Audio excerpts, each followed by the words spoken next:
You knew I was going to make a video about this. You knew I had to. Hello and welcome back to Bookish, and welcome to my foray into the discussion about the editing of, or the censorship of Roald Dahl's books, which came out, it was revealed in the story in The Guardian, published I think last week, in which I saw for the first time on Mark's channel, Book Time with Elvis, in which he discussed this issue and he gave the link. I'll leave a link to Mark's video down below. I thought it was excellent. I also recently saw that Charlie Heathcote had talked about this issue during his latest wool gathering video, and so I've seen a lot of stuff about it, read about it, thought about it quite a bit, and I wanted to contribute my thoughts for whatever they're worth. So the first thing I want to say is that this is an area where I'm going to have a difference of opinion with some of the people who've already published videos. The videos I link down below, but that doesn't mean I don't respect their opinion, and it doesn't mean that I'm accusing them of anything. There's some things I think that some nuances which are lost about this story, which are overlooked about this story, which people are glossing over about this story, that I really think are important. And then worse, I know that a lot of people, not necessarily the two gentlemen who I've talked about, a lot of people will see in this something sinister. They'll see in this, political correctness run amok, and they'll see that kind of as the problem. So let's just talk about, first of all, what happened. So if you don't know, I'm telling you. Roald Dahl's publisher, Puffin Books, which is an element of Penguin Random House, and his estate, which control the copyrights to all of his work, decided to work with sensitivity readers, and there's an organization they worked with specifically, to eliminate language from Roald Dahl's books because they're children's books, which might be offensive or might be seen as not inclusive. Now, the first question is that censorship? Is it censorship for the publisher and Roald Dahl's estate to eliminate questionable things they think might be offensive, things they think might hurt people's feelings from Roald Dahl's original work? Yes, that's censorship. There's no way around that. That is, in fact, censorship. And so, for that reason, I know that a lot of people who really love Roald Dahl's books as children and who are worried that this is an example of kind of the woke mob forcing changes that are going to obliterate artistic integrity, etc., moving on down the line. I know that a lot of people are upset about that, but I want to point out something about this to you. Well, several things. The first thing I want to point out is that it's not the woke mob enforcing rules of political correctness that have resulted in this editing. It is the desire of Penguin Random House and Roald Dahl's trust to make sure that his books keep selling. As Dahl's reputation gets worse, as we do move into an era in which people are far more aware of hurtful things that can be in books, and for right or for wrong, I want to defend it, for right or for wrong, want to eliminate those things, as we move into that era, his books are bound to then sell less because they were written at a time in which those kinds of things weren't considerations. The motivation behind this editing was capitalism, was the desire to make money. And this isn't a case where, woke mob got control. This is a case where people who control the actual copyrights to someone's work have decided to change it, which I have to tell you, they are legally within their right to do that. Now, you can question whether that's right or wrong, on an artistic scale or whatever you want to, but that's really the case. So I personally think that kind of editing is silly. I think Dahl's books will eventually become like other children's books. They'll just seem out of date for all kinds of other reasons. And this is a desperate attempt by, his trust in Penguin Random House to keep his brand viable so they can keep making money. But, I may think it's silly, but it's not illegal, and it's not the kind of censorship which, in the United States we're protected from by the United States Constitution. It's just not. These people hold the rights to that, and they can do with that what they want. And it's not even all that unusual. that this happens. I'll leave a link to Bo from the Fifth Column's video about this down below, in which he points out that Huckleberry Finn went through a similar process in which somebody who republished it just took out the N-word in reference to Jim and replaced the N-word with the word slave. So rather than saying N-word Jim, it says slave Jim. And that was published in an attempt to, make money by taking out what people thought of as the offensive language. I'll point out that one of my favorite authors, Louise Erdrich, went back and re-edited and re-released, I believe, Love Medicine, and updated it and changed it so it fit more in line with the other books she was writing. That's within her right. When people are within their rights to edit Huck Finn and take out the offensive language they want to, because copyright has expired. Eventually copyright expires on these things, and you can go in, or anyone who wants to publish them can go in and change whatever they want to. I'll also point out, and this is something I've seen several times in these videos, is that we edit these kind of things all the time for mass consumption to make them better. Not to bring up Gone with the Wind again, but when they made the movie of Gone with the Wind, they edited out all the N-words from the book. We know that when we see a performance of Shakespeare play, they oftentimes edit it down for time. And so I think that the idea that somehow this is a real threat to artistic integrity is a little bit overblown, particularly when we're talking about an art that has a commercial value. And that's really what we're talking about here. So that's one thing I want to talk about. Do I think it was a good idea? No, I don't. I think it was silly to edit the books. But the people who did it were within their right, and it's not this slippery slope that a lot of people believe that it is.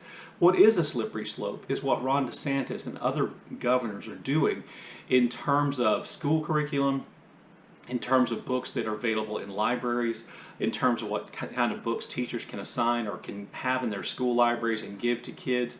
That is a real slippery slope. And there's an excellent video from Ashley at Bookish Realm. I'll leave a link to her video down below as well. She's the librarian, and she talks about this, I think, really well in that video. But that's the real slippery slope, because in this case, it's not someone who controls the copyright deciding to change things. It is someone in a position of government power literally telling teachers what books they can and cannot have available for kids in their libraries, what books they can and cannot give out, and they're doing that based on their own political philosophy. Ron DeSantis has established this idea that every school or every school district has to have an information technologist who gets trained and then will apply the standards from this new law, H. Bill 1467 in Florida, I believe, and they will eliminate books from schools that fail to meet the criteria they've established. That is actual censorship. Not to mention the ridiculousness of retraining librarians and information technologists to decide what books are appropriate for kids when they've already had that training. This has resulted in school districts taking all the books off the shelves in the library, ordering teachers to remove books from their personal classroom libraries and not to give out books for fear that they're going to run afoul of Florida's HB 1467. And that might then carry criminal charges. That is what we should be worried about here in the United States, because that is actual censorship. Not to mention the idea of DeSantis' government essentially, censoring what teachers can say about sexual preferences and gender identities in school. Not to mention the editing out of American history courses in Florida, information about slavery and racism. Those things are the slippery slope, and the slippery slope they lead to is actually fascism. Now, I know that there are a number of people who believe that what they would refer to as kind of social justice warriors, etc., with their protests, with their complaining, with their online, efforts to call out or cancel authors, etc. I know a lot of people associate that with fascism, but that's not fascism. When people use social media, or when people use media of any kind, or when people go into the streets and protest, that's not fascism, because what they're using are their First Amendment rights here in the United States. What they're using are their right to free speech. You don't have to like the fact that some people seem overly sensitive and complain, but they have every right to do that. And if you are defending Roald Dahl's work, saying, well, this is censorship, you shouldn't be able to edit his works, then you can't then go on and attack people who are exercising their free speech and their freedom of expression to call out what they think is problematic in his work. This is the balance we have to achieve. Okay, so why is it that we have all these people who seem to be offended, who are always protesting at something? And the reason why we see people protesting online, in the streets, whatever, is because they don't have other avenues to power. This is another thing that separates what we see from, supposedly the woke mob and actual fascism, is the fact that this so-called woke mob is using the only thing they have to try to influence the decision makers of the powerful. They are using social protest, and we have a long history of that in the United States. Going back to the American Revolution, the Boston Tea Party and the American Revolution is a famous event in which the Sons of Liberty dumped tea into the ocean to avoid paying taxes on it. But what preceded that was a social protest against buying tea so you didn't have to pay the taxes.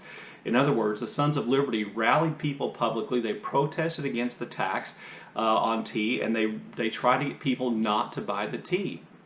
The reason they did that is because they did not have a way to exercise their power to be heard in English Parliament. So they had to literally take to the streets, as people used to say. In the 1950s, after Rosa Parks was arrested for refusing to give a receipt on a bus to a white man in Montgomery, Alabama, the black citizens of Montgomery, Alabama staged the Montgomery bus boycott, in which they refused to ride the buses until the rules were changed. Why did they have why did they have to resort to economic protest in that way? Because they were denied avenues to political power. They were standing up for oppressed people using the only method they had, which was the right to free speech, the right to protest. When we see workers go on strike and put up picket lines around businesses, why are they doing that? Why are they using their economic power to protest? Because that's the only avenue they have to affect change. That's the only way in which they can bring about change. The same thing with people who want to boycott certain businesses for the positions they take. They don't have enough power to actually take over the government and change the laws and do something about it, so they try to influence that by exerting economic pressure.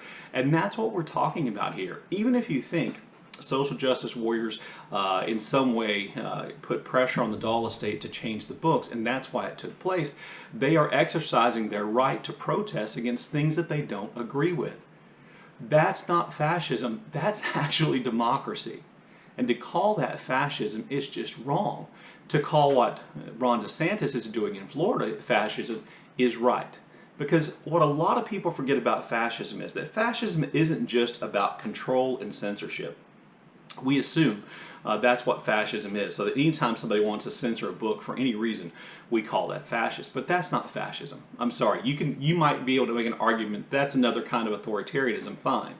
But it's not fascism. Because fascism relies on other things. So to begin with, regardless of how you feel about social justice movements, they are movements of traditionally oppressed people, of minorities of people who try to gain attention and draw attention to their cause by protest, whether it's online or whether it's in the streets. They're trying to draw attention to their problems by protest, and the reason they do that is that they are usually representing a minority point of view, and they don't have the political power and will never have the political power to actually create legislation that affects change, at least not for generations.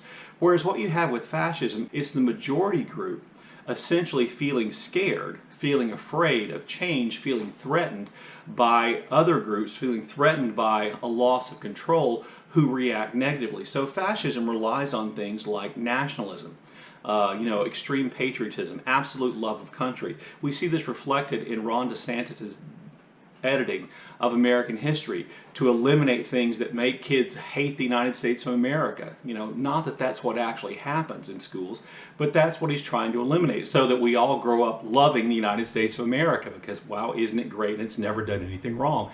That is nationalism.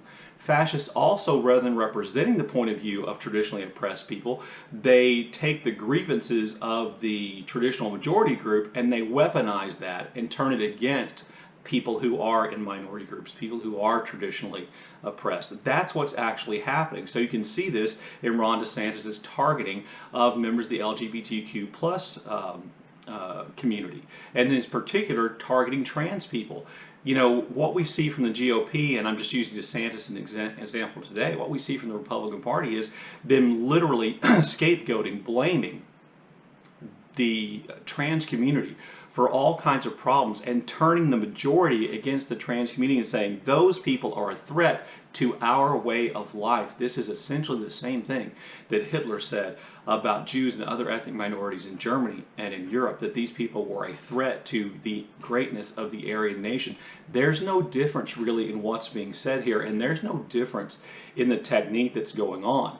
Okay, fascists want to control the information you have access to, just as DeSantis wants to control the types of books your kids are allowed to read. Okay, just as DeSantis wants to control the curriculum in schools so that you only get pro-American stuff. Those things are fascist. Okay, not groups of people, traditionally oppressed groups of people, exercising their First Amendment rights to protest and complain, and yes, to be offended, and yes, maybe some of them take it too far. And maybe they seem to be offended by things that really shouldn't be offensive. It doesn't matter. They have every right to do that. So, and their only way they have to bring about change is to do that. So another handy thing to tell the difference between, the woke mob and actual fascist is the woke mob isn't trying to seize power. They're trying to influence decision makers. Fascists try to seize power. They do things like dispute the outcomes of elections and try to take over the Capitol building to stop an election from taking place so that the person they want to be president can stay in power. Anyway, there's my take on the whole situation surrounding the censorship of Roald Dahl's work. I look forward to your comments in the comment section below, and as always, thank you for watching.